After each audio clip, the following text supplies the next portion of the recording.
সুমন, বাঁধ মেরামতে কি উদ্যোগ দেখছেন আর পানিবন্দী মানুষদের নিয়ে কি প্রশাসন উদ্যোগ নিয়েছে?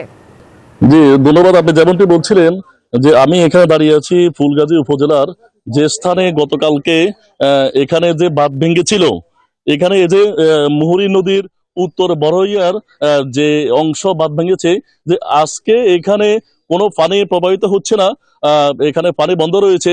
যে আমি দেখানোর চেষ্টা করবো যে আজকের চিত্র এবং গতকালকে চিত্র ভিন্ন রকমের।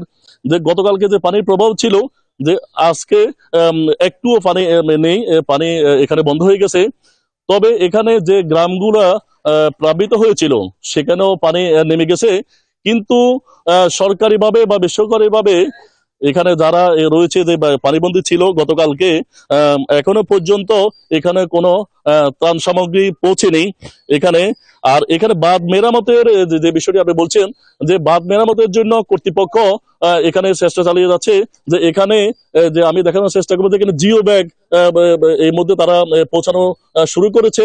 এবং গতকালকে যে এখানে যে চিফ ইঞ্জিনিয়ার এসেছেন পানি উন্নয়ন বোর্ডের, উনি বলেছেন যে পানি বন্ধ হলে, পানি প্রবাহ বন্ধ হলে 2-3 দিনের মধ্যে তারা সংস্কার কাজ সম্পন্ন করতে পারবে। তো একটু পরে এখানে যেভাবে জিও ব্যাগ দেখা যাচ্ছে, যে হয়তো একটু পরে এখানে সংস্কার কাজ শুরু করবে, যেহেতু এখানে পানি প্রবাহ টোটালি বন্ধ রয়েছে। আর এখানে জেলা প্রশাসনের সাথে ত্রাণের বিষয়ে যে কথা বলে আমরা যে বিষয়টা জেনেছি, যে ওনারা শুকনো খাবারের জন্য ওনারা চেষ্টা করতেছেন। তো এ ছিল আমার কাছে এখানে বাঁধ ভাঙ্গার সর্বশেষ পরিস্থিতি। সুমন, আপনাকে ধন্যবাদ। বান্ডেল থাকলে প্রতি সেনমানিতে টাকা বাঁচবে। বিকাশ সেনমানি বান্ডেল কিনে জিতুন প্রতি লেনদেনে।